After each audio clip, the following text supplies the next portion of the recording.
Perfecto, pues comenzamos. Buenos días, es un gusto darles la bienvenida nuevamente y que nos acompañen en nuestra sexta sesión del curso taller Promoción, Protección y Ejercicio de los Derechos Humanos de las Personas Mayores en América Latina. Aprovechamos para recordarles que la asistencia se pasa automáticamente desde la aplicación. Comenzaremos por recordar los puntos más importantes abordados en el módulo 3 impartido por la señora Sandra Wenchuan, en el que dejó de manifiesto el impacto que ha tenido esta pandemia, dando pie a visibilizar el fenómeno del envejecimiento poblacional a nivel global, el cual es uno de los factores que más han contribuido en hacer visibles los problemas que enfrentan las personas adultas mayores para la igualdad en la protección y en el ejercicio de sus derechos frente a los demás grupos sociales. Nos habló del principio de igualdad, el cual implica entender en qué consiste la idea de igualdad y cuál es su importancia para la organización y regulación de la sociedad en su conjunto. El hecho de caracterizar el principio de no discriminación y la protección de sus diferencias legítimas como adultos mayores frente a las desigualdades de que son objeto y su discriminación como grupo. Hizo especial énfasis en que las personas adultas mayores no solo deben ser vistas como un grupo vulnerable susceptible de protección, sino como un grupo titular de derechos, lo que permite reivindicar su independencia y autonomía, proteger sus derechos e impedir su discriminación. Destacó claramente que los derechos no pueden definirse de una vez por todas y para siempre. Los derechos continúan siendo discutibles. Hizo mención acerca de la discriminación múltiple, la cual corresponde a dos o más factores de discriminación. También nos habló de la discriminación interseccional, la cual hace referencia a una situación en la que varios motivos interactúan al mismo tiempo de forma que son inseparables. Para finalizar, nos presentó una serie de reflexiones a partir de la pandemia COVID-19, dejándonos de manifiesto que hay mucho trabajo por realizar y que nosotros podemos incidir en la medida en que se reconozcan derechos sociales más amplios de participación a los adultos mayores en las decisiones que les afectan, no solo en el ámbito político, sino también en el social, alcanzando el logro de una sociedad para todas las edades. Construir sociedades más igualitarias en donde todos tengamos cabida. El día de hoy llevaremos a cabo el módulo 4 titulado Capacidad legal y toma de decisiones, cuyo objetivo es que quienes participen en el curso sean capaces de analizar los obstáculos que enfrentan las personas mayores para ejercer su capacidad en la toma de decisiones y favorecer prácticas que garanticen su dignidad. Agradecemos a la señora Catalina de Bandas, embajadora de Costa Rica ante la ONU en Ginebra, que nos acompaña el día de hoy. Catalina de Bandas es abogada con amplia experiencia laboral internacional, particularmente con el sistema de Naciones Unidas. Su trabajo en el contexto multilateral, particularmente en las sedes de la ONU en Nueva York y Ginebra, comenzó con su participación en el proceso de negociación de la Convención sobre los Derechos de las Personas con Discapacidad de 2003 a 2006. Desde entonces, ha estado involucrada con el sistema como funcionaria, como actor externa y como experta independiente en derechos humanos. Trabajó para el Banco Mundial asesorando a los estados latinoamericanos sobre inclusión social y fue oficial de Derechos Humanos del Departamento de Asuntos Económicos y Sociales de las Naciones Unidas. Colaboró con el Programa de Alianzas Estratégicas del Fondo de Derechos de las Personas con Discapacidad, desde donde apoyó a organizaciones de la sociedad civil, incluyendo organizaciones de pueblos indígenas, para incidir en procesos internacionales a través de su interacción con los estados y expertos del sistema de las Naciones Unidas. En 2014, fue nombrada por el Consejo de Derechos Humanos como la primera relatora especial sobre los derechos de las personas con discapacidad, desde donde realizó la primera visita oficial de una experta en derechos humanos a la República Democrática de Corea del Norte. Fue nombrada presidenta del Comité de Coordinación de los Procedimientos Especiales del Consejo de Derechos Humanos y lideró con éxito el proceso que culminó con la adopción por parte del secretario general de la ONU de una estrategia transversal para la inclusión de las personas con discapacidad en la organización. También ha impulsado y acompañado el trabajo conjunto de entidades de la ONU en diversos procesos. Por ejemplo, en la Cumbre Humanitaria Mundial y en el Grupo Interinstitucional y de Expertos sobre Indicadores de los Objetivos de Desarrollo Sustentable de la Comisión de Estadística de las Naciones Unidas. Gracias, señora de Bandas, por acompañarnos el día de hoy. Para iniciar, les solicitamos que mantengan sus micrófonos silenciados durante la exposición. También vamos a solicitarles que para que haya una intervención interactiva puedan estar usando todas las actividades que nos permite este sistema y que puedan estar levantando su mano para que les podamos dar la palabra para que puedan ustedes participar activamente en esta reunión. Le cedo la palabra a la señora de Bandas. Adelante. Muchísimas gracias. Es un gran honor para mí y un gusto poder participar en este programa de capacitación que está siendo organizada por la sede subregional de la CEPAL en México y por el gobierno de Costa Rica, y sobre todo para mí es una gran oportunidad para discutir los desafíos tan importantes que se enfrentan en derechos humanos, en materia de derechos humanos, las personas mayores, y hacerlo desde una perspectiva interseccional, recordando que los derechos humanos no se viven en segmentos, sino que tenemos que siempre tener una mirada integral para poder avanzar. Pero para mí es un gran placer, como les decía, poder conversar con ustedes. Me gustaría muchísimo que, siendo que en estas plataformas virtuales que nos ayudan tanto y que nos permiten pues tener esta oportunidad de tener esta interacción, aunque tenemos esta oportunidad, también es cierto que se limita un poquito la riqueza de la interacción y de la discusión con la plataforma virtual. Entonces yo sí quiero pedirles que en el transcurso de la charla y de lo que yo les voy a ir comentando, pues si ustedes tienen algún comentario, si tienen alguna pregunta concreta, también pueden interrumpirme. No sé si podemos levantar la mano, no sé si tenemos ahí la posibilidad en las reacciones, pero si no, que me llamen la atención, y espero que ya sea don Miguel o doña Alejandra me puedan también ayudar en caso de que alguna de ustedes quisiese levantar un tema o expresar alguna opinión. El tema que nos ocupa es un tema bastante complejo y es un tema, yo diría, apasionante. Yo, desde luego, como se mencionó, vengo de un trabajo sobre todo en materia de derechos humanos de las personas con discapacidad, y entonces desde ahora les pido disculpas. Yo sé que ustedes serán mejores expertos que yo en el tema de personas mayores, porque mi enfoque viene ya permeado por esa visión desde el movimiento de los derechos humanos de las personas con discapacidad. Sin embargo, con puntos de entrada que particularmente en el tema de la capacidad jurídica, yo creo que son comunes. La Convención Interamericana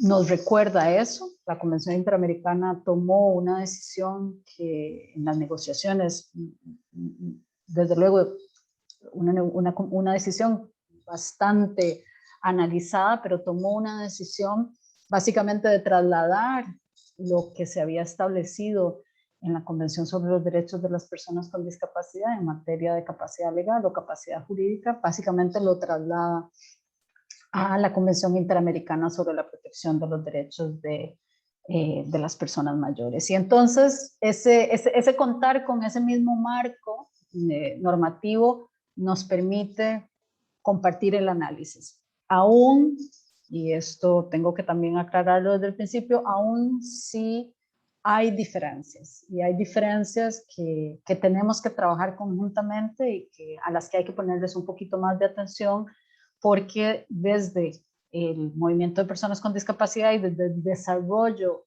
que se le ha dado a la interpretación del artículo 12 de la Convención sobre los Derechos de las Personas con Discapacidad, pues hay un enfoque evidentemente que no ha dado el valor necesario, creo yo que es justo decir, a las especificidades de las situaciones de las personas adultas mayores. Pero vamos a ir viendo todo esto poco a poco. Yo nada más quería hacer esos pequeños puntos, disclaimers, de que van a haber áreas en las que probablemente ustedes me puedan llamar la atención sobre asuntos particulares o situaciones particulares que yo no esté levantando y que podemos conjuntamente trabajar y pues en la medida que yo pueda compartir con ustedes un poquito de la experiencia que se ha ido desarrollando en materia de discapacidad y de que tal vez que esa experiencia pueda informar algunas de las respuestas que se necesitan en materia de personas mayores. Una cosa que es importante para mí, bueno, yo soy costarricense, soy una persona con discapacidad, soy una mamá de 3 chiquitas y eso para mí es también muy importante. Pero les pongo esto de frente porque yo creo que una de las cosas que es fundamental cuando nosotras empezamos a hablar de temas de derechos humanos es reconocer que tenemos que poner siempre al ser humano, a la persona en el centro y recordar que esa persona y ese ser humano es muy diverso, ¿verdad? Que nosotros tenemos una diversidad y que esa diversidad tiene que ser no solo reconocida y celebrada, sino sobre todo respetada. Y quisiera que fuera una reflexión de partida, porque muchas veces el respeto de esa diversidad y el aprender a vivir con la diversidad, ya sea que somos altos, grandes, o pequeños o flacos, o somos mujeres, o tenemos discapacidad visible o no la tenemos, o vivimos en una zona rural o no. Si nosotras empezamos un trabajo de derechos humanos desde la comprensión de que la diversidad es lo más importante y es el todo que tenemos que abarcar, eso nos permite salir de posturas que van a ser de por sí más inclusivas.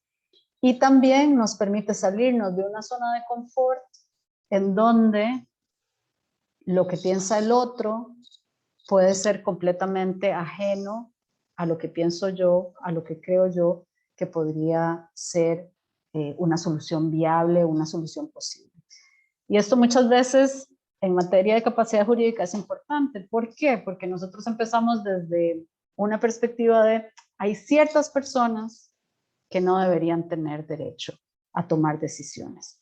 Y ahí vamos a ir desarrollando. ¿Y por qué creemos que hay ciertas personas que no deberían tener derecho a tomar decisiones? ¿Por qué deberíamos de proteger a ciertas personas de sus propias decisiones? Y esto tiene mucho que ver con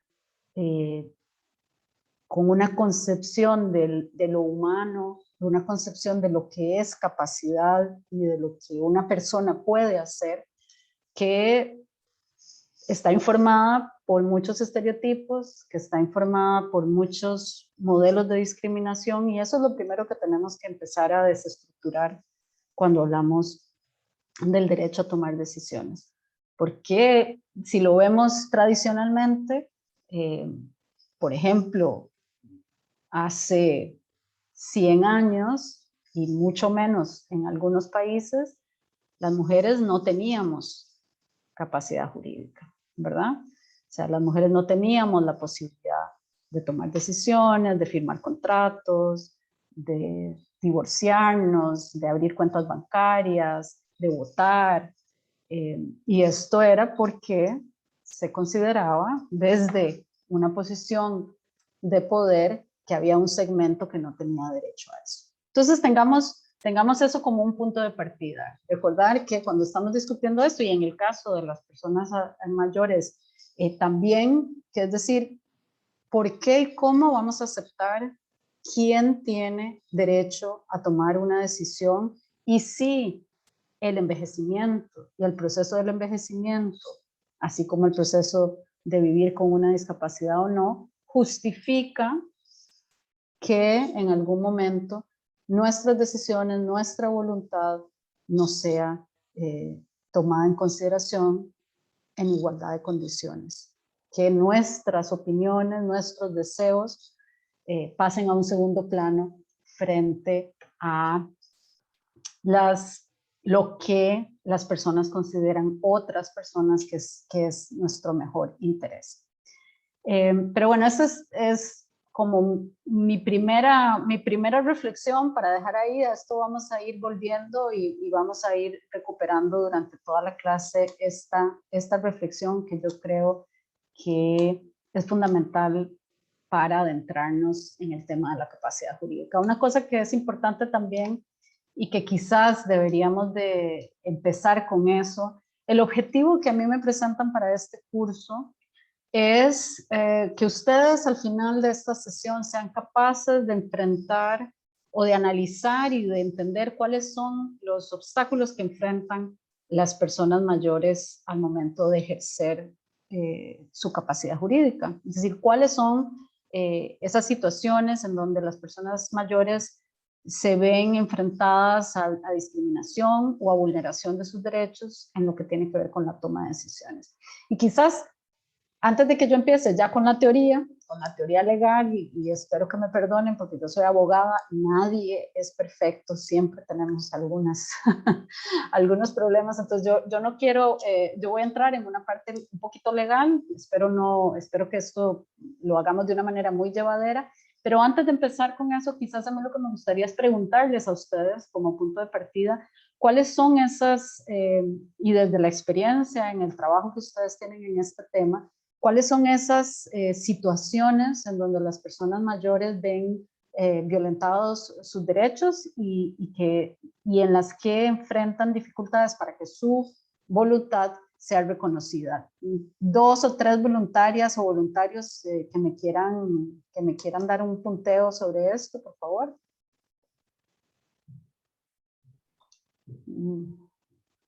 Pueden levantar sus manos, por favor, para poder tomar su orden de participación, si son tan amables.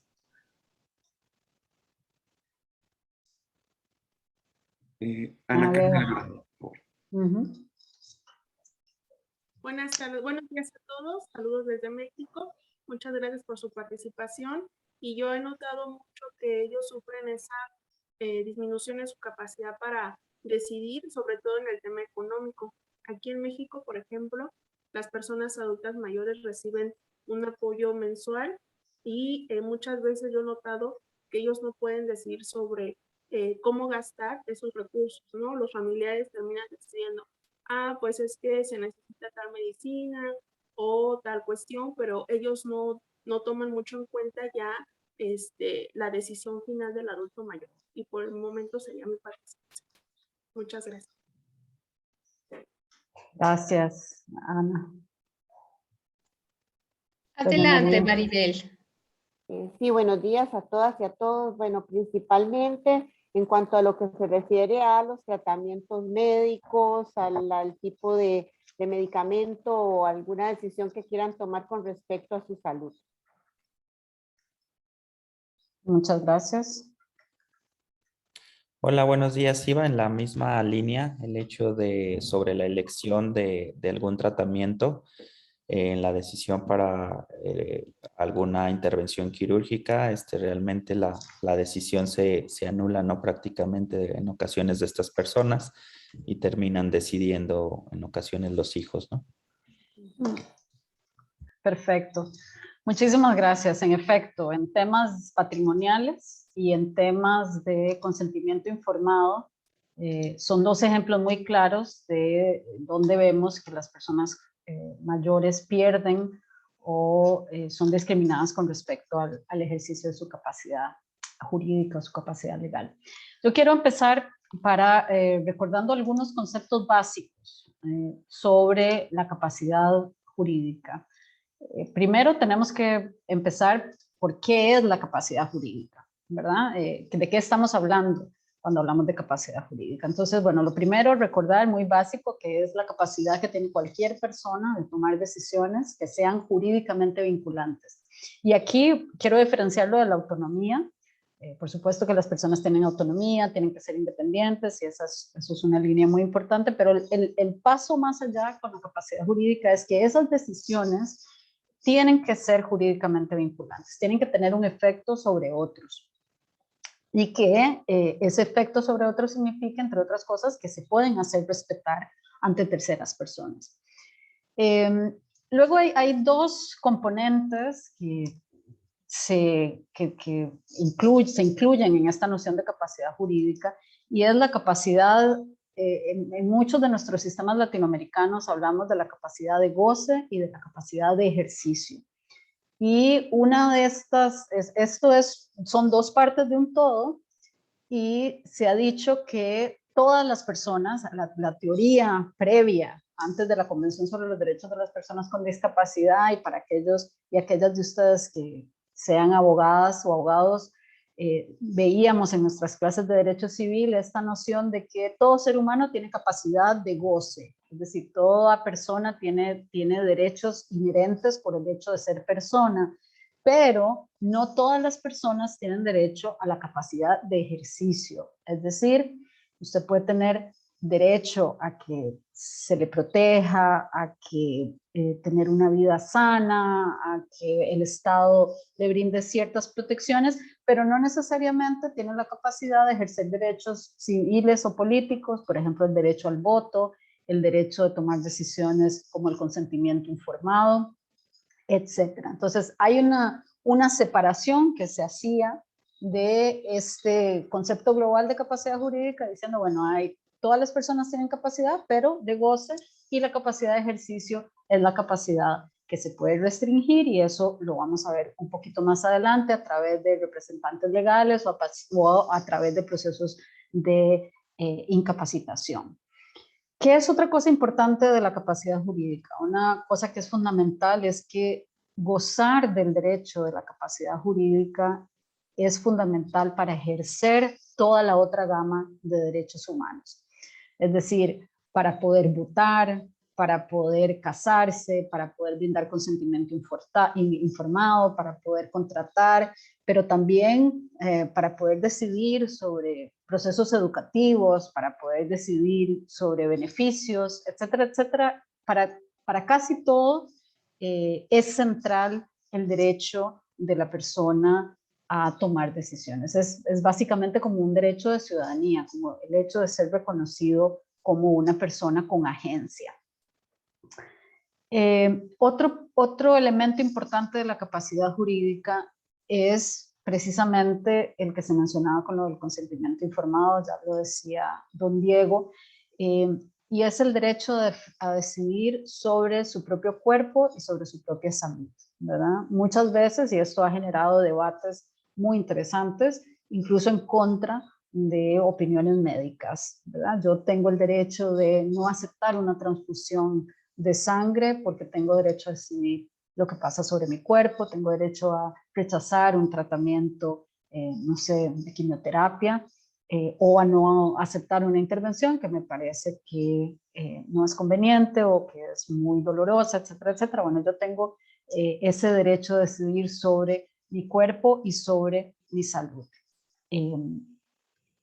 Estos son elementos básicos. Ahora, históricamente, y eso lo estaba yo comentando al principio, existe un legado de discriminación. O sea, reconocer la ciudadanía es al final dar plenos derechos a la persona, y eso tradicionalmente muchísimos grupos, y sobre todo muchísimos grupos habían estado excluidos, y sobre todo porque los grupos que ostentaban el poder no estaban interesados y no han estado interesados en abrir ese círculo para que todas las personas puedan gozar de todos los derechos. Entonces, al inicio les decía, históricamente las mujeres no contábamos con capacidad jurídica y aún existen países en donde las mujeres no tienen el goce de su capacidad jurídica y por eso aún la convención, la CEDAW, mantiene también la importancia del reconocimiento de la capacidad jurídica para las mujeres. Pero también se le limita a extranjeros, a personas con discapacidad, a personas que están privadas de libertad, hay legislaciones que también limitan a personas pródigas, o sea, hay varias formas y varios colectivos. Las personas indígenas muchas veces también han sido limitadas en su capacidad jurídica, entonces históricamente ha habido grupos que han sido excluidos y discriminados, no permitiéndoles el ejercicio de su capacidad jurídica. Y para ello han existido las más diversas justificaciones, ¿verdad? O sea, se decía por una cuestión de estatus, por su condición, por ejemplo, el caso de las personas con discapacidad. Se ha argumentado también que se puede limitar en razón de los resultados de las decisiones de las personas. Si yo considero, y eso por eso yo he empezado con el tema del respeto a la diversidad, de las opiniones diversas, de las experiencias de vida diversas, porque si desde aquellos que tomaban las decisiones se consideraba que los resultados de mis decisiones no son decisiones acordes a lo que yo considero que es una buena decisión, entonces eso me justificaba o me daba, perdón, una justificación para poder limitar la capacidad jurídica. Y otra ha sido también bastante utilizada, y esto también tiene un impacto importante en las personas mayores en razón de sus capacidades mentales. Y eso desde luego tiene un impacto muy importante cuando hablamos de personas mayores y cuando hablamos de temas de deterioro cognitivo, de demencias, de Alzheimer. Ahora bien, también mencioné brevemente, hay muy diversas formas de limitar la capacidad jurídica. Normalmente las limitaciones están presentes en los códigos civiles, en la legislación civil es donde mayoritariamente se encuentran las restricciones a la capacidad jurídica, pero también la capacidad jurídica puede ser limitada a través de procesos judiciales que llevan a la incapacitación o a la interdicción, que puede ser parcial o total, es decir, un juez puede decidir, esta persona no está en condiciones de tomar decisiones sobre temas financieros, por ejemplo, o bien puede venir a decir, esta persona no está en condiciones de tomar ningún tipo de decisión. Y entonces aparecen las figuras de los representantes legales. En nuestra región varían, pero normalmente se denominan o el tutor o el curador, que son los que se consideraban, y nuevamente esto ya ha sido superado, como un sistema de protección y una garantía de protección para aquella persona que no podía tomar decisiones por sí misma. Perdón. Pero además de los procesos judiciales, además de los códigos civiles, nosotros también encontramos que la capacidad legal se limita de manera muy frecuente en las legislaciones de salud mental, las leyes de salud mental, en donde se establece que un juez, un médico o un familiar puede decidir por una persona que tenga, por ejemplo, una discapacidad psicosocial, y muchas veces también la capacidad jurídica se limita de facto, de hecho. No es necesario que pasemos por ningún proceso legal, no es necesario que pasemos por ningún proceso administrativo, sino que Ana, la primera participante, nos lo decía con claridad.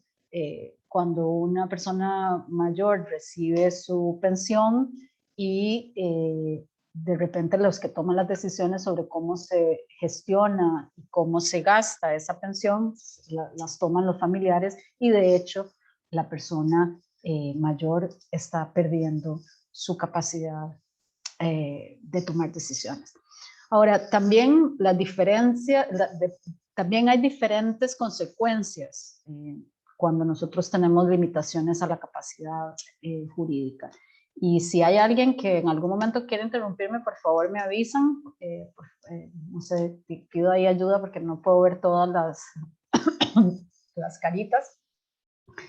Pero bueno, las consecuencias de una incapacitación o de una interdicción, por ejemplo, es la muerte civil, cuando es la forma más extrema, cuando a través de un proceso judicial se establece que la persona no puede tomar ninguna decisión, pierde toda su ciudadanía. Entonces es lo que llamamos la muerte civil. Esa persona no puede votar, no puede contratar, no puede hacer absolutamente nada que tenga implicaciones legales.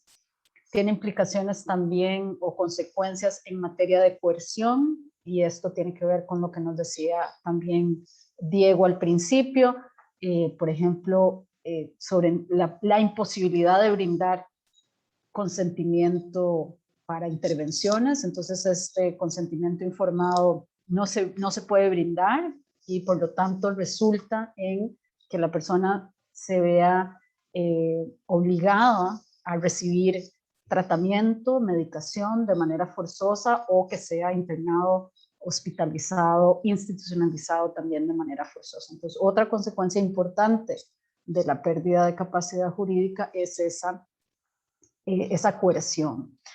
Otra consecuencia fundamental es la pérdida de autonomía. Una vez que se despoja a una persona de su capacidad, pues esta persona pierde su autonomía y genera un proceso de dependencia, una relación de dependencia con su representante legal, quien será quien tome todas las decisiones. Ha habido una discusión muy interesante que ha estado en los medios de comunicación muy recientemente, y ha sido toda la discusión sobre el proceso de interdicción que tenía Britney Spears. No sé si ustedes lo siguieron, pero que el papá era el tutor y que ella tenía una completa relación de dependencia. Bueno, estamos hablando de ese tipo de situaciones. Luego también nos enfrentamos a abusos y a conflictos de interés. Muchas veces cuando tenemos una persona que tiene todo el poder sobre otra persona, entonces empezamos a tomar decisiones patrimoniales que ya no son necesariamente las que favorecen a la persona, sino que pueden favorecer al representante legal. Hay un conflicto de interés porque de repente lo que mi mamá, que es una señora mayor, decide sobre su patrimonio va en contra de mis intereses y va a beneficiar más a una hermana o un hermano, a un conocido que mi mamá decidió que tiene menos ingresos y que quizás necesite tener ese apoyo. Entonces hay conflictos de interés que se pueden ejemplificar, y desde luego abusos, porque también, y creo que esto es algo muy claro, las personas mayores sufren abuso patrimonial cuando sus familiares deciden cómo utilizar los recursos que ellos tienen. Y desde luego hay otro problema fundamental y otra consecuencia muy importante de la pérdida de capacidad jurídica, y es la de la institucionalización. Y esto también es muy importante para las personas adultas mayores, porque muchas veces una de las decisiones importantes para incapacitar es precisamente para poder dar ingreso a una persona en una institución, ya sea una institución, una residencia social o un hospital o un hospital psiquiátrico. Pero muchas veces para ingresar en esas instituciones es necesario, se pide que haya un proceso de incapacitación, y desde luego eso conlleva múltiples violaciones de derechos. Ahora, esto es en general lo que sabíamos de capacidad jurídica y cómo funciona en teoría. Ahora, ¿qué es lo que pasa? Y por eso yo les decía, bueno, esto era antes. ¿Antes de qué? Bueno, antes de que se adoptara la Convención sobre los Derechos de las Personas con Discapacidad. Porque la Convención marca un antes y un después en la teoría sobre los derechos humanos y el reconocimiento de la capacidad jurídica. Les voy a pedir un momento porque tengo que encender la luz. Me estoy quedando aquí en Ginebra sin luz y un segundito, por favor, que tengo que... se me está haciendo de noche.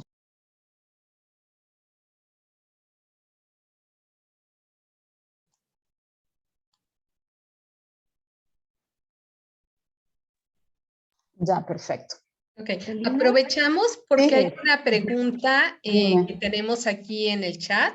Dice, estimada Catalina, la hace Denise Angulo y dice, estimada Catalina, ¿cuál es tu opinión en el contexto de pandemia sobre el derecho o no a inmunizarse contra la COVID-19 de las PAM? Esa es una pregunta muy interesante. Me gustaría, si puede ser posible, ya estoy sí, ya me había quitado. Me gustaría, si fuera posible, dejar esa reflexión para el final. Nosotros hemos bueno, quizás voy a adelantar mi opinión para después seguir un poquito con la teoría. Perdón, Catalina, hay otra previa que no la había visto, es Juan la Antigua. Dice, estimada señora Catalina, buenas tardes, nos referimos al importante tema capacidad legal y toma de decisiones de personas mayores. ¿Puede la familia nuclear de una persona mayor ponerse de acuerdo para impedir que se ejerza su capacidad de toma de decisiones legales? ¿Quién puede determinar que una persona mayor no está en capacidad de tomar una decisión legal? ¿Por qué decidir qué limita la toma de decisiones legales por parte de una persona mayor equivale a menoscabar su dignidad? Y se puede tener capacidad de goce y autonomía, pero no así la capacidad de ejercicio de toma de decisiones legales en el consentimiento informado, porque restringir a una persona mayor la capacidad de tomar decisiones, ¿en cuál circunstancia aplica? Gracias por su atenta respuesta. Bueno, muchas gracias por ambas preguntas. Son preguntas todas muy acertadas que vamos a ir respondiendo en el curso, pero adelanto. No se puede, es decir, no podrían, y uno de los objetivos tanto de la Convención Interamericana como de la Convención sobre los Derechos de las Personas con Discapacidad es precisamente evitar que los familiares de una persona adulta mayor puedan ponerse de acuerdo para decidir cómo, cuándo tomar decisiones sobre esta persona y limitar el ejercicio de su capacidad. Todas las demás preguntas las vamos a ir contestando poco a poco porque precisamente esto es para lo que tenemos esta clase, pero muy acertadas esas preguntas. Con respecto al tema de la vacuna, que me hubiera gustado dejarlo para el final, pero igual voy a adelantarles que sí hay una cosa que hemos discutido muchísimo en materia de consentimiento informado, es cuál es el límite al derecho al consentimiento informado. Y esto se ha discutido mucho en temas, por ejemplo, de psiquiatría. ¿Cuándo una persona puede o no puede aceptar que se le imponga un tratamiento? Y desde el punto de vista de las personas que han analizado esto detalle por detalle, no los voy a abrumar con detalles técnicos, pero sí, digamos, desde un punto de vista estrictamente legal, el límite que se ha encontrado al consentimiento informado es precisamente el de las vacunas. ¿Por qué? Porque cuando estamos hablando de una vacuna y sobre todo durante una pandemia, no estamos hablando de un tema que es simplemente personal, sino que la decisión de una persona de no vacunarse puede poner en riesgo la vida y la estabilidad de todo el conjunto social.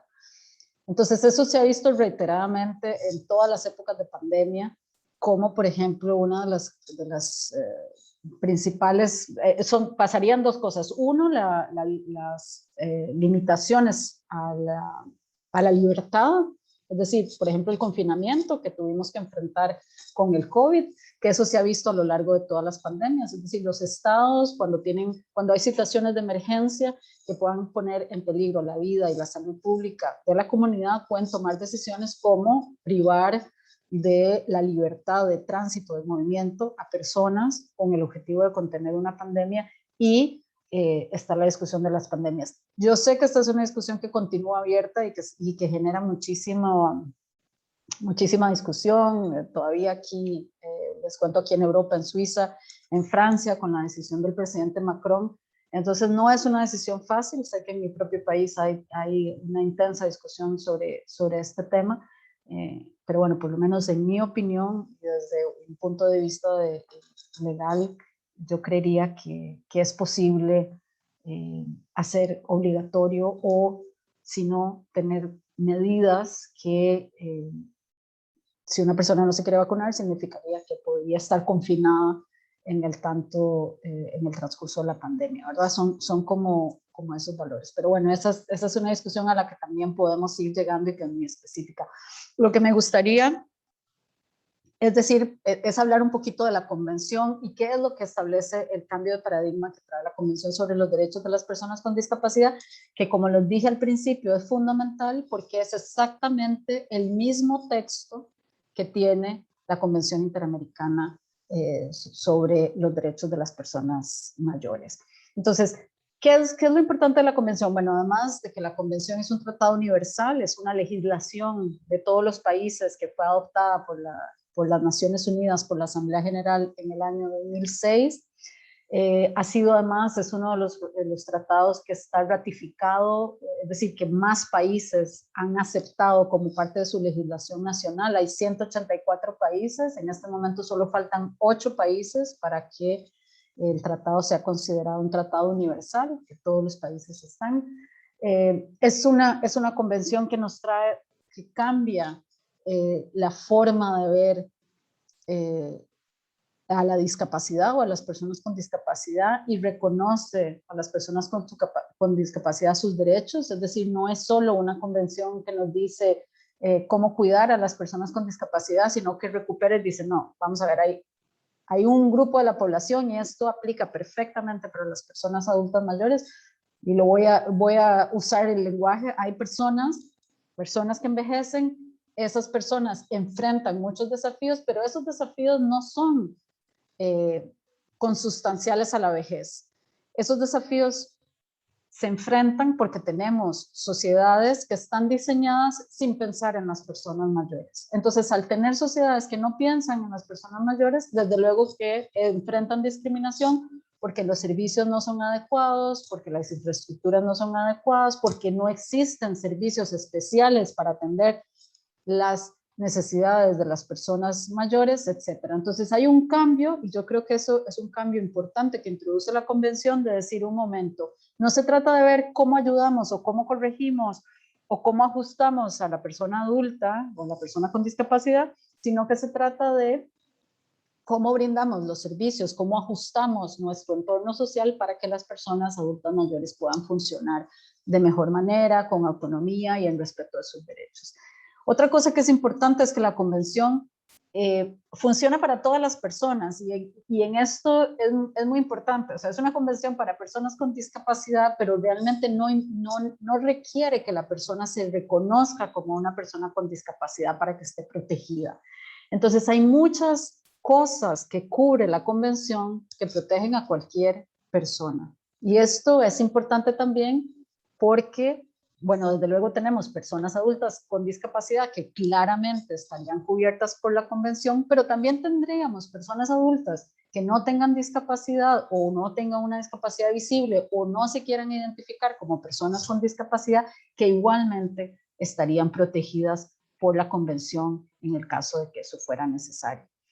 Ahora, ¿qué es importante en la convención? Y es que la convención establece este artículo 12 sobre la capacidad jurídica, que está reflejado textualmente en el artículo 30 de la Convención Interamericana, el igual reconocimiento como persona ante la ley, que dice que todas las personas tienen capacidad jurídica en todos los aspectos de su vida, incluido el aspecto patrimonial, doña Ana Karen, ¿verdad? Eso es fundamental. O sea, todo el mundo por igual. Y hablamos de capacidad jurídica, no hablamos de capacidad de goce y capacidad de ejercicio, sino ambas cosas. Por eso les decía al principio, teníamos esos dos elementos. No, aquí estamos hablando de los dos, el derecho al goce y el derecho al ejercicio.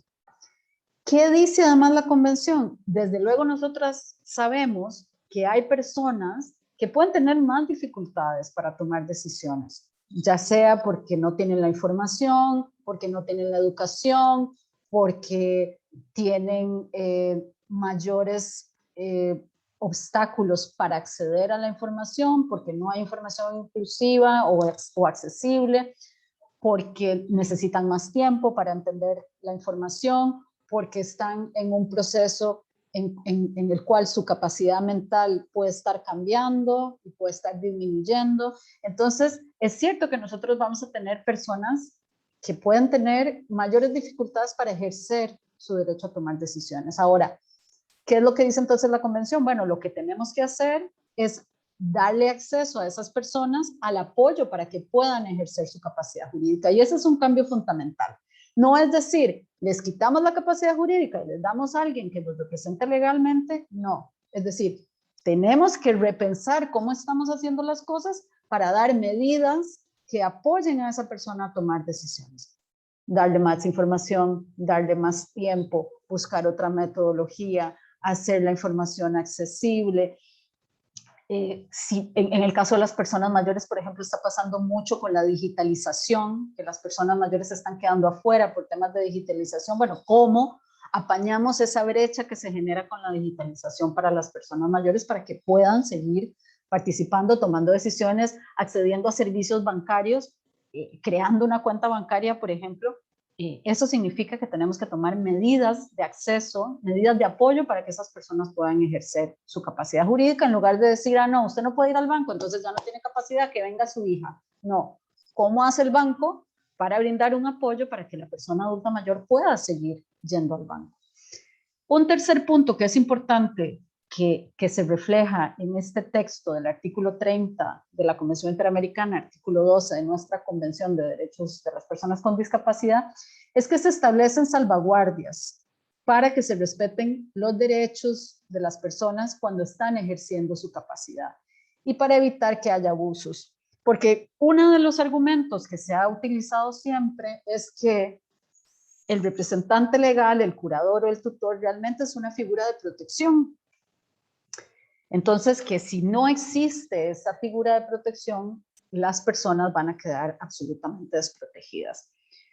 El planteamiento de la convención es, no, al contrario, las personas se quedan desprotegidas y se les quita la capacidad. Lo que vamos a hacer es darles los apoyos para que lo hagan, y vamos a poner salvaguardias para asegurarnos que cuando estén usando esas medidas de apoyo, se respete su voluntad, porque podría ser que el apoyo sea una persona, un intérprete de lengua de señas, una persona que le ayude a navegar el sistema digital. Entonces, ¿cómo hacemos para que, por ejemplo, esa persona de apoyo no abuse en el proceso de apoyo?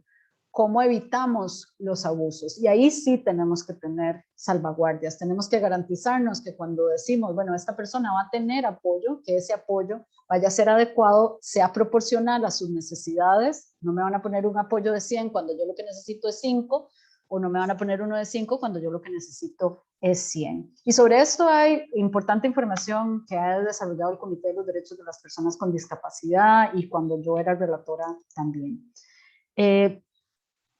Voy a ir apurándome un poquito porque ya me he dado cuenta que estoy hablando mucho y me falta bastante para la clase. Y me gustaría que hubiera bastante interacción. Pero una idea que dije al principio que me parece importante retomar es que no podemos olvidarnos que la capacidad jurídica está vinculada con el ejercicio de prácticamente todos los otros derechos.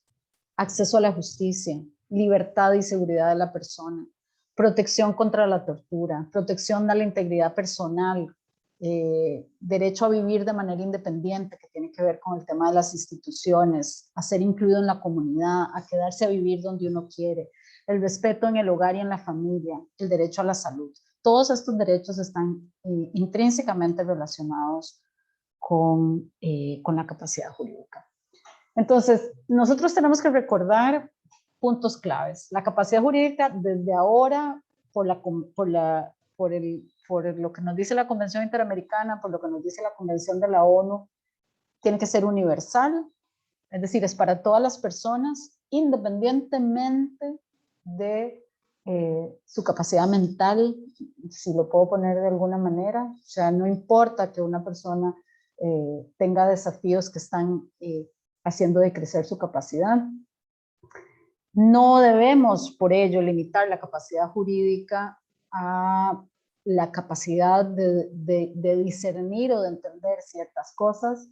No se puede restringir nunca el derecho de una persona a dar su consentimiento informado.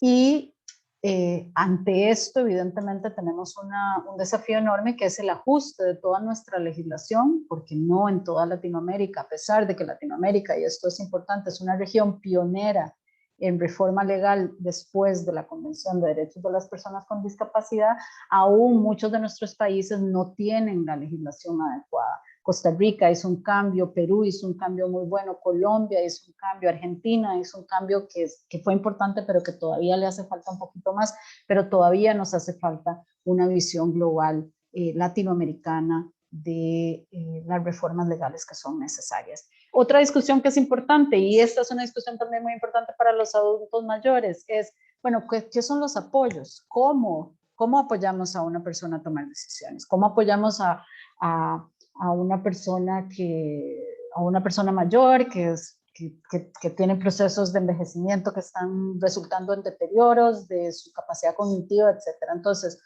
lo primero es que nosotros tenemos que buscar los apoyos que sean voluntarios, ¿verdad? Para que la persona pueda ejercer su capacidad jurídica. Esos apoyos pueden ser formales o informales, es decir, los puede decidir la persona. La persona debería tener la capacidad de decir, bueno, yo quiero que sea fulanita de tal, o que sea mi hijo mayor, o que sea mi vecina la que me ayude a hacer mis trámites, a hacer mis asuntos, o puede ser un asunto también, los apoyos pueden ser formales, pueden ser impuestos por un juez, en el caso de que sea necesario, pueden ser individuales, pueden ser grupales, pero también pueden ser, y esto es una cosa fundamental para personas mayores, las directivas anticipadas. Muchas veces, sobre todo en los casos en que las personas enfrentan procesos degenerativos, una de las decisiones más importantes y que se debería empezar a utilizar cada vez más en materia de capacidad jurídica es asegurarnos de tener directivas anticipadas, de buscar la forma en que la persona de antemano establezca en temas fundamentales para ella cuál sería su voluntad con respecto a tratamientos, qué pasaría en cierto momento, si yo llego a tal, quiero que me resuciten, no quiero que me resuciten, quiero que me hagan quimioterapia, no quiero, después de tantas operaciones quiero seguir, hasta dónde quiero seguir, así como también se hacía con los testamentos y se seguirá haciendo, pues también en muchas otras áreas es importante que la figura de las directivas anticipadas son un apoyo, y esto es muy importante lo que voy a decir, para las personas que se quedan alrededor y que luego en algún momento, cuando lleguen las situaciones más complicadas, van a tener que, de hecho, tomar ciertas decisiones.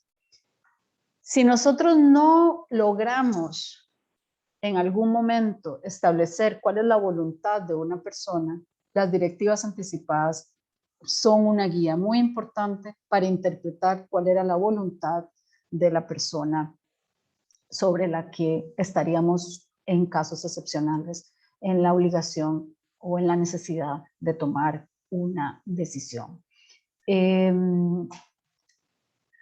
Después también, bueno, el tema de las salvaguardias, que quizás lo podemos dejar para alguna de las preguntas. Hay también, y esto lo quiero decir con mucha claridad, este es un cambio.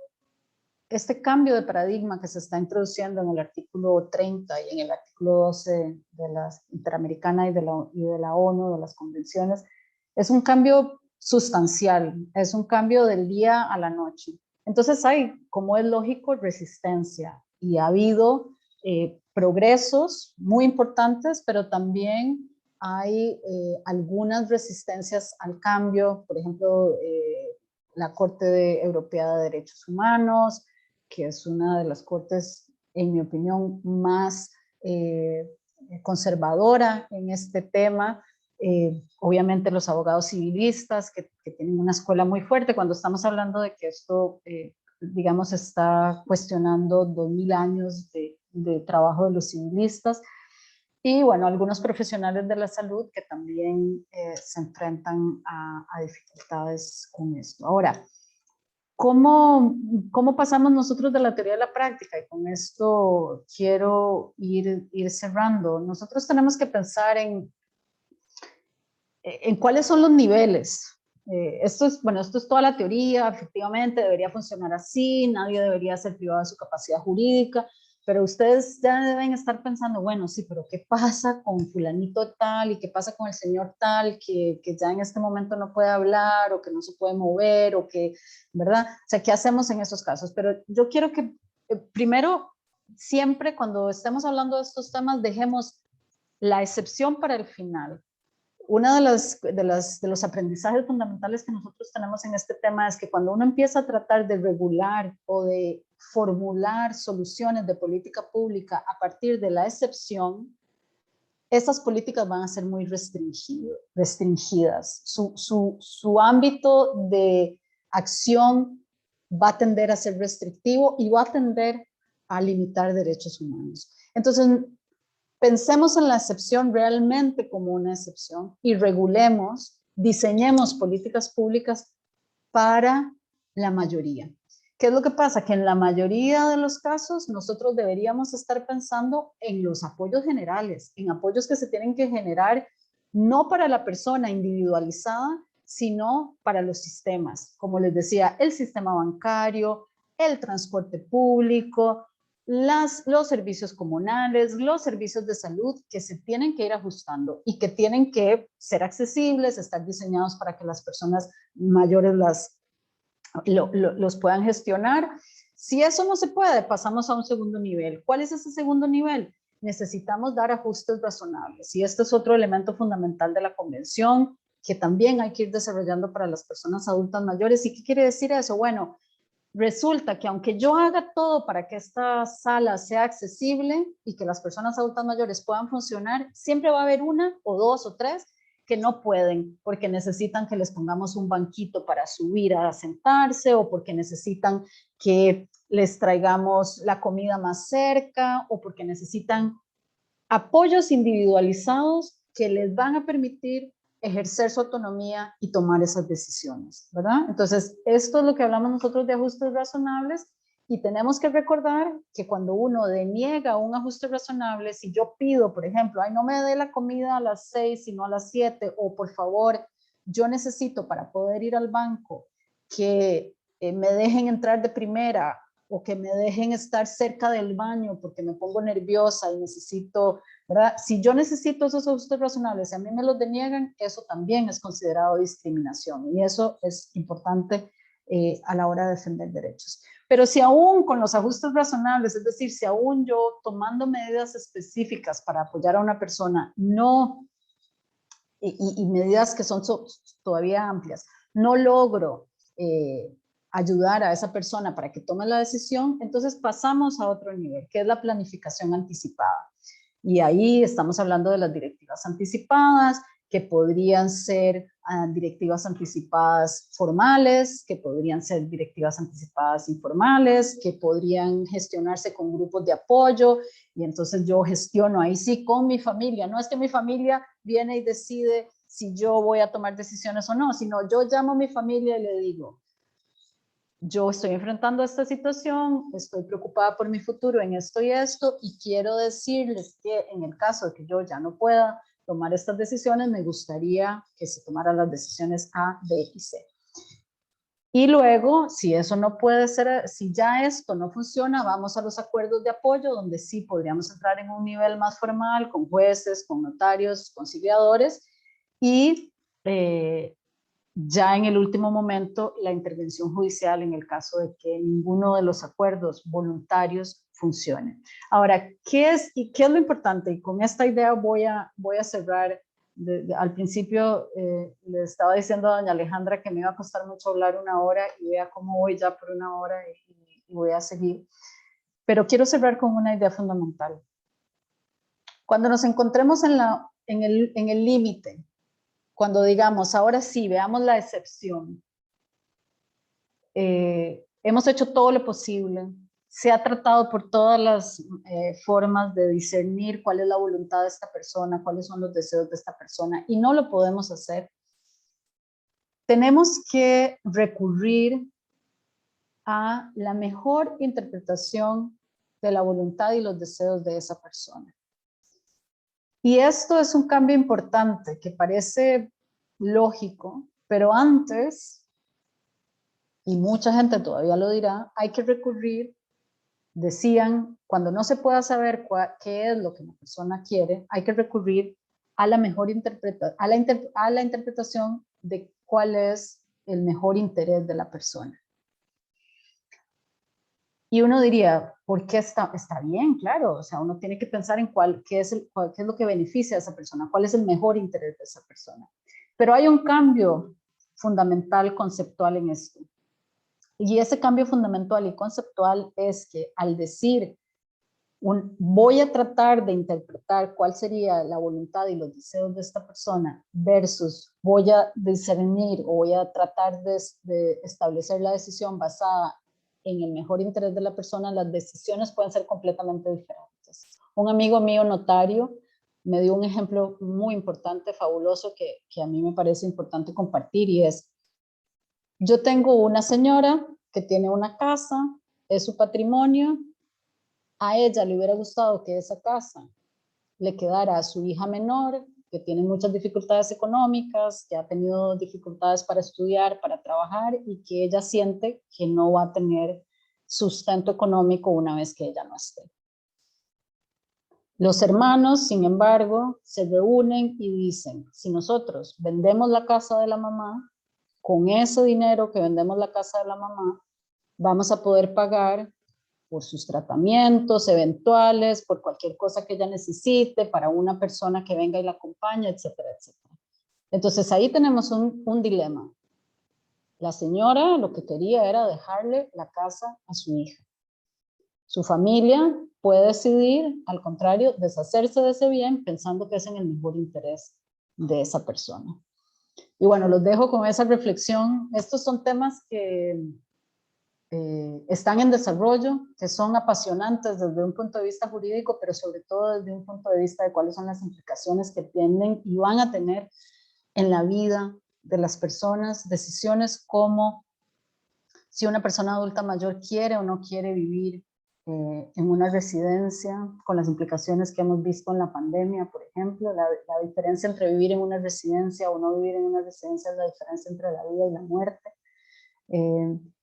El recuperar la existencia y el valor de la existencia de las personas adultas mayores y el respeto por sus decisiones, yo creo que es fundamental, y que desde luego estoy segura que ustedes que trabajan en estos temas comparten esa preocupación y la necesidad de que haya un cambio sustantivo que nos permita avanzar en una dirección en donde yo creo que todas las personas vamos a estar mejor. En la medida que nosotros garanticemos las condiciones para que nuestras personas mayores tengan pleno derecho a ejercer sus derechos, pues vamos a estar en mejores condiciones, incluso para las familias, que muchas veces uno de los argumentos que establecen es la responsabilidad que tienen con respecto al cuidado de las personas mayores. Pero lo voy a dejar ahí, voy a hacer una pausa mínima, doña Alejandra, si me lo permite otra vez, para ir a encender otra luz que me queda un poco más lejana, y ya vuelvo para la interacción. Perfecto.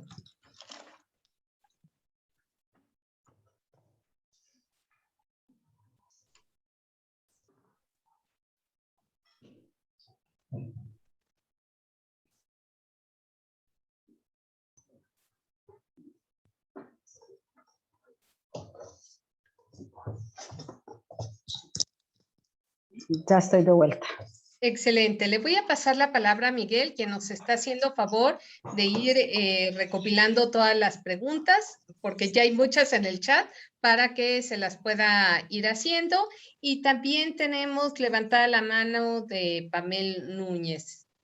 No sé cómo quieran que lo manejemos, Miguel, si primero lees las que ya tenemos en el chat y luego le damos la palabra a Pamel.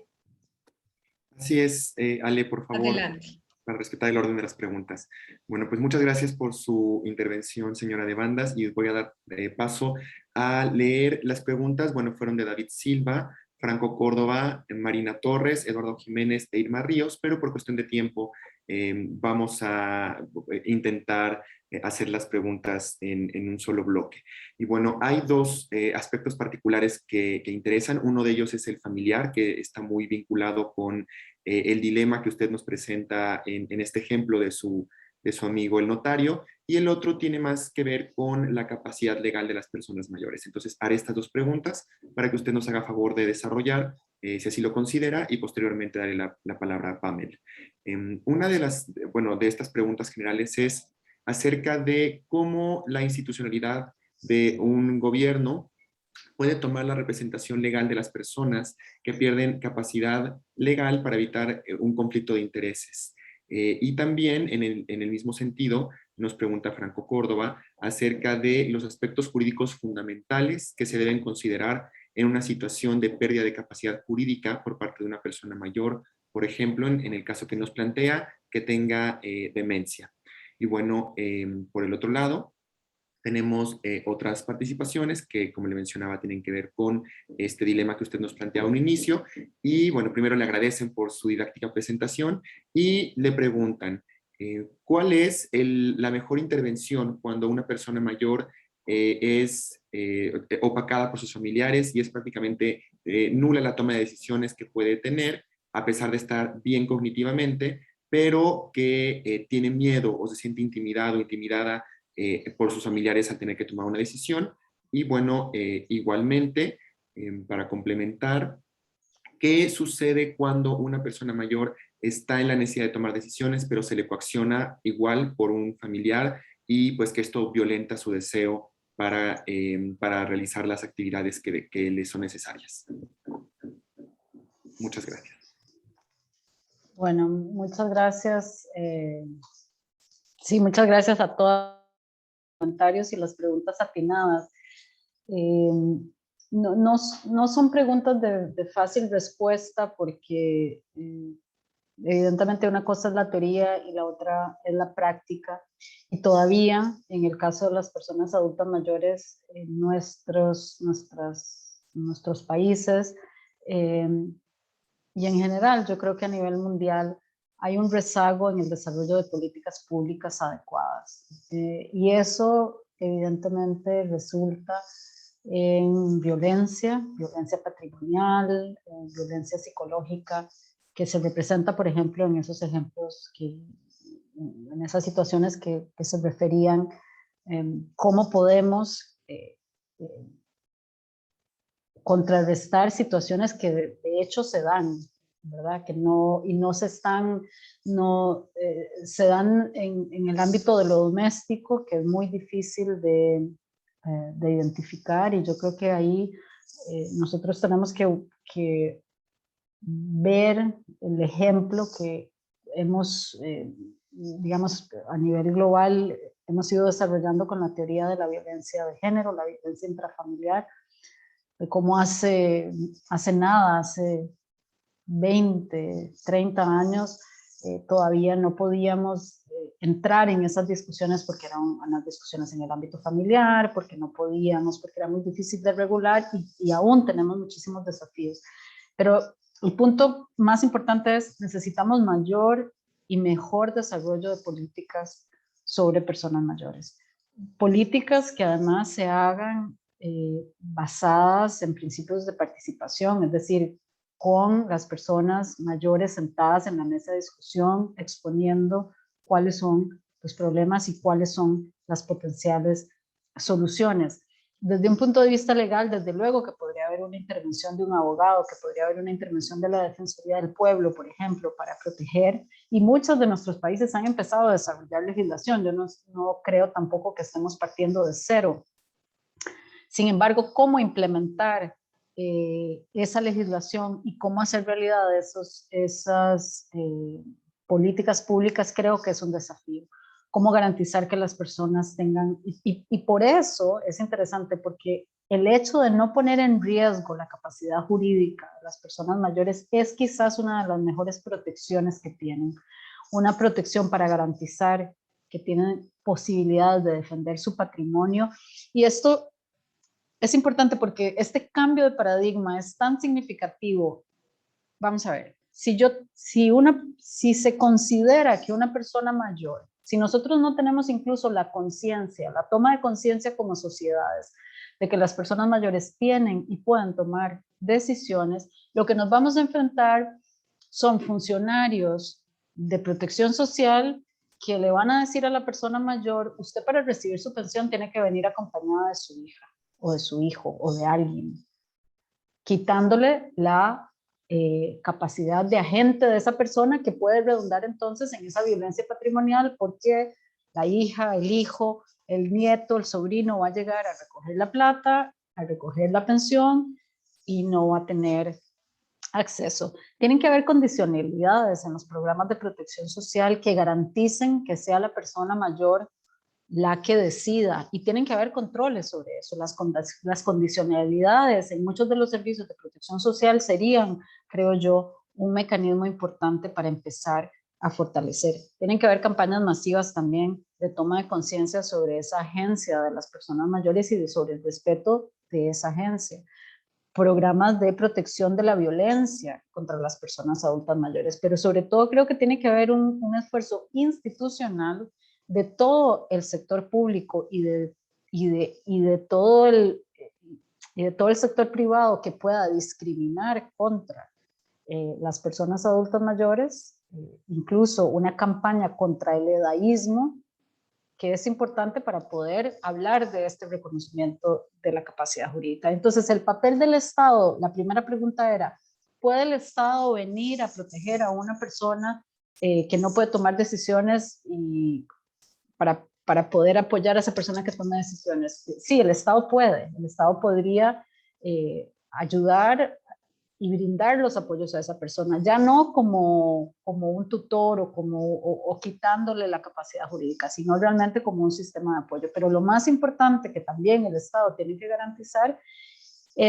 son las condiciones y las políticas que permitan el ejercicio pleno de esa capacidad jurídica para las personas mayores. Y eso pasa por una revisión muy crítica con la participación de las personas mayores de cuáles son la forma en la que estamos prestando los servicios a los que acceden las personas mayores, poniendo condicionalidades a la protección social, entre otras. No sé si ahí más o menos cubrí las inquietudes sobre ese primer bloque de preguntas. Así es, muchas gracias. Y no sé si le parezca bien que Pamela Núñez pueda abrir su micrófono para compartirnos su duda. Claro. Por favor, Pamela, adelante. Gracias, buenos días. Catalina, en el ejemplo que planteaste, a mí me queda la siguiente inquietud. La persona tomó una decisión de dejar la casa a la hija, pero esta decisión la toma cuando sí tenía la capacidad legal para la toma de la decisión. Entonces, si ella la tenía en ese momento cuando lo decidió, entonces debería de respetársele esa decisión. Ahora, la persona en ese caso quedaría en riesgo y ya la familia tendría que buscar otra alternativa de atención para el adulto mayor que ya en ese momento no tiene la toma de decisión, pero su primera decisión sí debería de respetarse, por lo menos desde mi parecer. Y en cuanto a esto, yo sí planteo otro caso similar pero diferente, que sería que la adulta mayor no tenga familia, que sí tiene su casa, que no quiere salir de ahí, sin embargo está en abandono y no puede tomar decisiones, pero ya no tiene la capacidad para. Entonces, en este caso, los vecinos o otras personas de su comunidad ven la necesidad del adulto mayor, entonces se preocupan, buscan un apoyo en la sociedad, y entonces se determina que la capacidad jurídica de la señora ya no tiene y se le trata de brindar el apoyo, que ahí sí,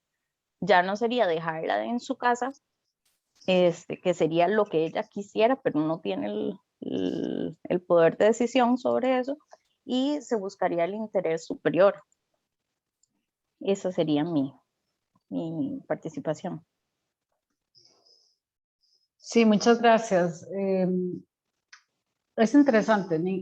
Siempre cuando empezamos en la casuística, ¿verdad? Caso por caso, pues el análisis se se hace mucho más complejo, ¿verdad? No, nada es en blanco y negro. Por eso es muy importante como recuperar cuáles son los principios que están informando este cambio en la misión y qué es lo que se busca con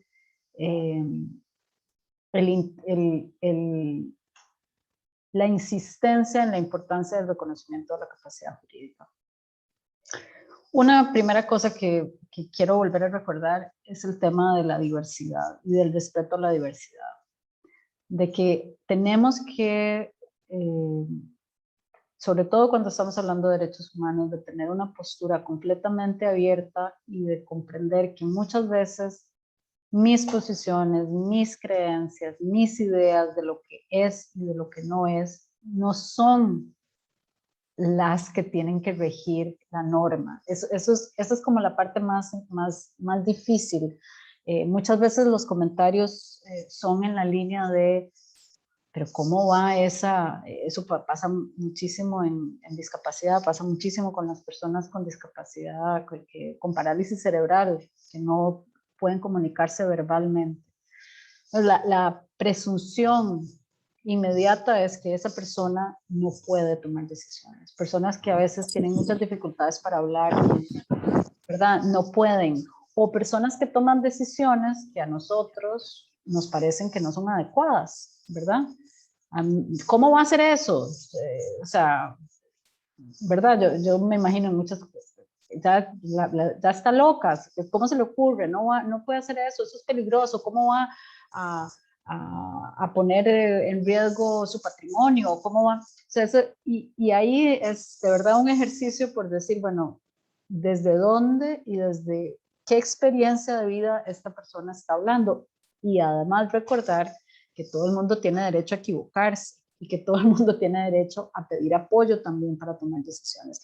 Ninguno de nosotros toma decisiones grandes financieras sin consultarlo con la familia, consultarlo con un primo que es financista, consultarlo con el abogado, consultarlo con la vecina, consultarlo con el abuelo que sabe más, ¿verdad? O sea, generalmente siempre hay una red de apoyos que tenemos informales. Pero la otra cosa es que muchas veces, digamos, las personas jóvenes y las personas que no tienen ningún tipo de discapacidad toman decisiones y se equivocan.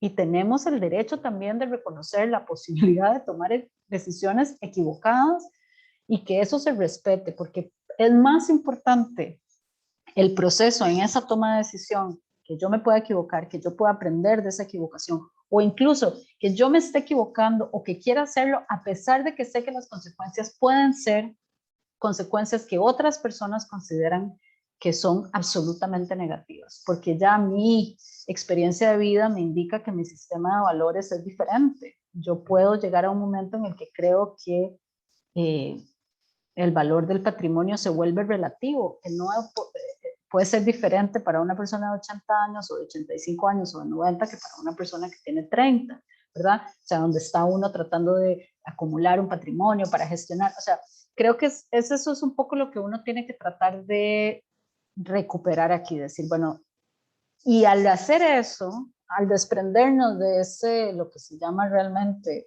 paternalismo, ¿verdad? Porque en el fondo lo que estamos peleando es el paternalismo, el que alguien crea que tiene la verdad sobre las decisiones que se tienen que tomar y cuáles son las decisiones acertadas y cuáles no son las decisiones acertadas. Respetamos la agencia y respetamos el espíritu y la voluntad de cada ser humano, a pesar de que nos parezca que no es lo correcto. Y ese es realmente el desafío. Y ese es el desafío de esta última idea que yo les dejaba de decir. No es interpretar qué es lo que sea mejor para esta persona. Es interpretar y tratar de hacer lo que esa persona hubiera querido. Esa persona hubiera querido que le hicieran una misa cuando se muriera y le hicieran un funeral o no. Porque, ¿verdad? O sea, digamos, a mí eso me pasa mucho con mis familiares. Mi tía es muy católica, mi abuelita es muy católica, pero el abuelito no era católico, pero él puede haber dicho, no quiero misa, pero cuando se muere se hace la misa, ¿verdad? Porque, o sea, y lo pongo como ejemplos de verdad que son muy cotidianos, pero que yo creo que ahí es recuperar qué era lo importante, respetar que el abuelo toda su vida no creyó y que no quería tener ese proceso. Y si usamos esa lógica para todos los diferentes casos que se vuelven más complejos, no son tan en blanco y negro, obviamente, como estos, y muchos de ustedes me están presentando, vamos a darnos cuenta que las decisiones al final pueden ser decisiones diferentes. No sé si...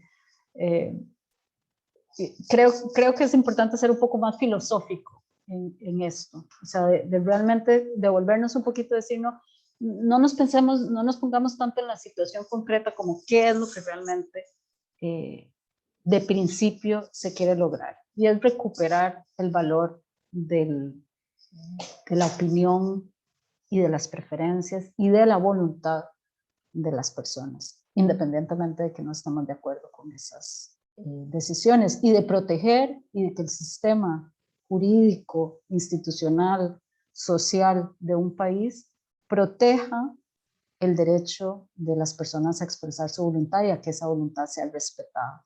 Y yo creo que eso es lo que les decía, nos hace falta mucho en materia de política pública, en materia de desarrollo de derechos humanos, en materia de incluso de enfrentarnos a nuestros propios, a los sistemas de valores que nos han sido incluidos en nuestras cabezas, que valoran que la experiencia de vida de una persona mayor puede ser menos valiosa o que pierde valor conforme avanza el proceso de vejez. Y esos son los desafíos que nosotros tenemos que también empezar a retar, no sé cómo decir. Perdón que me fue muy filosófica. Yo en esto me apasiono un poquito, así que espero que me estén acompañando. Al contrario, muchas gracias por sus reflexiones, señora de Bandas. Y tenemos una intervención más, por favor, de la señora Sandra Buentrón, si es tan amable. Sí, Catalina, bueno, muchas gracias por esta charla.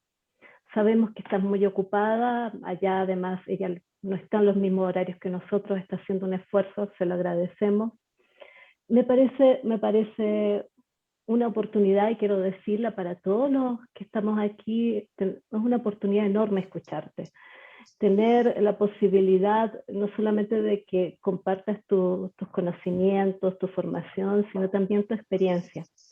Y en este tema de capacidad legal, precisamente como tú dices, tenemos desafíos enormes en el tema de personas mayores y envejecimiento. Y pese a que muchos de nosotros podemos trabajar en derechos humanos, en ocasiones seguimos coartando la libertad de las personas para decidir. Yo creo que eso lo vimos durante la pandemia, como decías tú, en las instituciones de cuidados de largo plazo, pero también los vimos en nuestras casas con respecto a cómo estábamos asumiendo la voluntad de las personas mayores con respecto a quedarse o salir de sus hogares.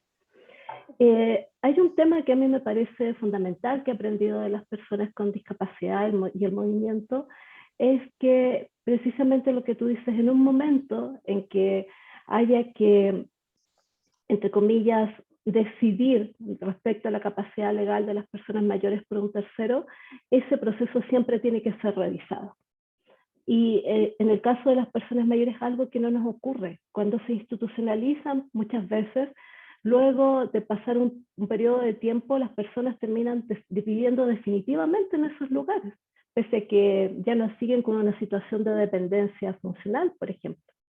Y en ese sentido tenemos muchísimos ejemplos que nos dicen que hay que promover precisamente este cambio de paradigma al cual tú nos invitas, y tenemos que generar prácticas. Y en esa generación de prácticas todavía tenemos desafíos, y por eso es tan importante escucharte, conocer de ti, y ojalá que sigas acompañándonos en una futura oportunidad. Pero muchas gracias por esta excelente charla. No, muchísimas gracias a ustedes. Estoy preocupada porque todo el mundo está tan callado, pero bueno, espero que sea porque estamos con muchísima información en la cabeza procesándola.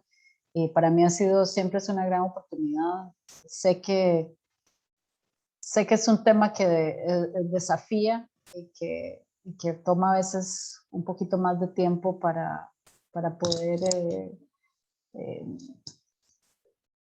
apropiarse de toda la inmensidad del cambio que esto significa, que tiene muchísimas aristas. Sin embargo, también les voy a decir que las personas cuando empiezan a conversar sobre este tema, primero tienen resistencia, después muchísima curiosidad y después se vuelven completamente apasionados y apasionadas por el tema. Entonces, yo espero que en este proceso hay muchas, también podríamos compartir, y eso no lo hice de antemano y me disculpo, algunas de las decisiones interesantes, si les interesan, que se han ido desarrollando en materia de derechos humanos sobre este tema. Y ojalá que le sigan un poquito la pista a la discusión, porque es una discusión que está teniendo mucha resonancia, y la región ha sido una de las regiones más perceptivas a este cambio. Tenemos jurisprudencia muy bonita de México, por ejemplo, de la Corte Suprema, que realmente genera muchísimo entusiasmo, y yo creo que es como estar a la vanguardia, como estar en la ola de una revolución que va a transformar de una manera muy significativa y para mejor las condiciones de vida de muchísimas personas en el mundo. Entonces, agradecerles, especialmente Sandra, por haberme dado la posibilidad, don Alejandra, don Miguel, pero bueno, y a la oficina subregional de la CEPAL, desde luego, a mi gobierno por gestionar esto. Yo creo que estos son espacios que nos permiten tomar conciencia y avanzar en discusiones que son importantes para todos en la región. Así que muchísimas gracias, de verdad, es un gran gusto. Pues muchas gracias. Agradecemos la clara exposición de la señora de Bandas, quien comenzó su exposición haciéndonos ver lo fundamental que es poner a la persona y al ser humano en el centro. La diversidad debe ser reconocida y respetada. El aprender a vivir con la diversidad es lo más importante. Salir de posturas para ser más inclusivos nos permite abrirnos a otras perspectivas. Revisó conceptos básicos sobre capacidad jurídica de goce y de ejercicio. Gozar del derecho de capacidad jurídica es esencial para poder gozar de los derechos humanos, derecho a decidir sobre su propio cuerpo y su propia salud. Nos habló sobre los procesos judiciales y civiles y sus consecuencias, poniéndonos claros ejemplos de ello. Nos explicó cómo los procesos de toma de decisión son el resultado de distintos factores. Se trata de voluntad del individuo, de un derecho en el ejercicio pleno de la libertad de un sujeto, pero involucra también una capacidad personal cuyos requisitos fundamentales para la toma de decisiones autónomas es la conciencia. Nos habló de la Convención de Derecho de las Personas con Discapacidad, la cual no solo nos habla solo de cómo cuidarlas, sino de cómo enfrentar las necesidades de las personas mayores. La Convención cubre muchos aspectos que protegen a todas las personas, quienes tienen capacidad jurídica, derecho de goce y al ejercicio, pero sobre todo se enfoca en las medidas de apoyo para ejercer esa capacidad jurídica, estableciendo salvaguardas para asegurar que en las medidas de apoyo se respete su voluntad, evitando los abusos. Indicó que es importante fomentar las directivas anticipadas para poder interpretar la necesidad de tomar una decisión cuando llegue su momento. Nos habló sobre la resistencia que hay al cambio de paradigmas, pensar en apoyos generales hacia los sistemas y si no es así, y si no es posible subir al siguiente nivel, hacer ajustes razonables. Si aún así no se logra ayudar, se pase al otro nivel, que es la planificación anticipada y pasar a los acuerdos legales. Recuperar la decisión de la persona mayor es fundamental, garantizando que las personas mayores tengan el pleno derecho en ejercer sus derechos. Nos remarcó la importancia de entender el concepto de autonomía desde el ámbito de la libertad, el ejercicio de la autonomía en plena conciencia y con absoluta libertad.